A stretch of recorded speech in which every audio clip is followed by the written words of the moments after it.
नमस्कार। आज आपण पाहणार आहोत छत्रपती शिवाजी महाराजांना किती पत्नी होत्या। श्री छत्रपती शिवाजी महाराजांना एकूण 8 पत्नी होत्या। छत्रपती शिवाजी महाराज यांचे पहिले लग्न बालपणी 1640 रोजी पुण्यातील लाल महालात मोठ्या थाटामाटाने फलटणच्या निंबाळकर घराण्यातील सईबाई निंबाळकर यांच्याशी झाले। सईबाई फलटणच्या मुधोजीराजे निंबाळकर यांच्या कन्या होत्या। सईबाईंना संभाजीराजे पुत्र म्हणून लाभले।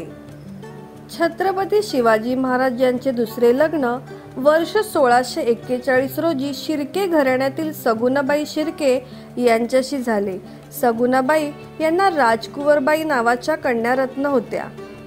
छत्रपती शिवाजी महाराज यांचे तिसरे लग्न 1650 मध्ये मराठा साम्राज्याचे सरसेनापती हंबीरराव मोहिते यांच्या भगिनी आणि तळबीडच्या संभाजी मोहिते यांच्या कन्या सोहराबाई सह झाले।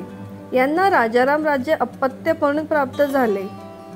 छत्रपती शिवाजी महाराज यांचे चौथे लग्न बाजीप्रभू प्रधान यांची कन्या आणि पालकर घराण्यातील पुतळाबाई पालकर यांच्याशी 1653 मध्ये केले।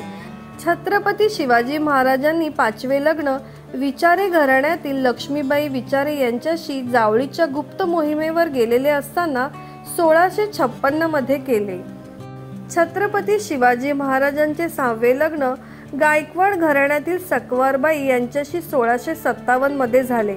सकवारबाई गायकवाड या नांदोजीराव गायकवाड यांच्या कन्या आणि शिवरायांचे अंगरक्षक कृष्णाजी गायकवाड यांच्या भगिनी होत्या। यांना कमलबाई म्हणून कन्यारत्नाची प्राप्ती झाली। सिंदखेडच्या जाधव घराण्यातील काशीबाई जाधव या छत्रपती शिवाजी महाराजांच्या 7व्या पत्नी होत्या। यांचे लग्न 1657 रोजी झाले। काशीबाईंचे वडील संताजी जाधवराव आणि आजोबा असलोजी जाधवराव हे आईसाहेब जिजाऊंचे बंधू होते।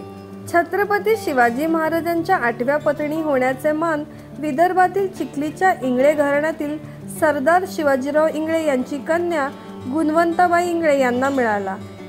अशाच प्रकारची माहिती जाणून घेण्यासाठी आजच इतिहास महाराष्ट्राचा गडकिल्ल्यांचा या YouTube चॅनलला प्रोत्साहन देण्यासाठी लाईक, शेअर, कमेंट आणि सबस्क्राईब करा।